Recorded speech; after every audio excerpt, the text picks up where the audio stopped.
கிறிஸ்துவிலே மிகவும் பிரியமானவர்களே, 17-2-2026 உங்களை சந்திப்பதிலே மகிழ்ச்சி அடைகிறேன். வாருங்கள், ஒரு நிமிடம் நாம் ஜெபிப்போம்.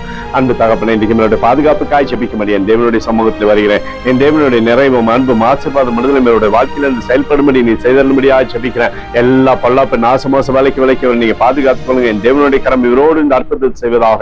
இயேசு கிறிஸ்து சிந்தின பரிசுத்த ரத்தத்தை இவர் மீதும் ஒரு குடும்பத்தின் மீதும் செய்கிற சகல காரியத்தின் மீது பூசுகிறேன். ஆகவே இந்த நாள் முழுவதும் விடுதலையின் ஆசீர்வாதம் இவருடைய வாழ்க்கையில் இருக்கட்டும். அப்பா, சங்கீதம் 4:8 கர்த்தாவே நீர் ஒருவரே என்னை சுகமாய் தங்க பண்ணுகிறவர் என்று சொல்லி எழுதப்பட்டக்கூடிய வார்த்தையின்படி இவருக்கு சகலவிதமான ஆசீர்வாதத்தின் தந்து இவருடைய வாழ்க்கையில உயர்வை கொடுங்க, பாதுகாத்து வழி நடத்துங்க. இயேசுவின் நாமத்திலே ஒப்புக்கொண்டு ஜெபிக்கிறேன் நல்ல பிதாவே, ஆமேன்.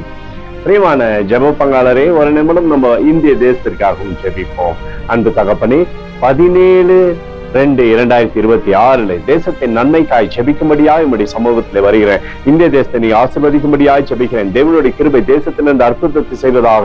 இயேசு கிறிஸ்து சிந்தின பரிசுத்த ரத்தமானது தேசத்தின் மீது ஆளுகை செய்வதாக. எங்களுக்காக அடித்து நொறுக்கப்பட்டக்கூடிய இயேசு கிறிஸ்து அவர் சிந்தின வெளியேறப்பட்ட ரத்தத்தினை ஒப்புக் கொடுக்கிறேன். அத்தோடு இந்திய தேசத்தில் எழுப்புதலை தரும்படியாய் ஜெபிக்கிறேன். எழுப்புதலை தருவீராக, எழுப்புதலை தருவீராக, எழுப்புதலை தருவீராக. எழுப்புதலை எங்கள் கண்கள் பார்க்கும்படி நீர் ஆசீர்வதிக்கும்படி ஜெபிக்கிறேன்.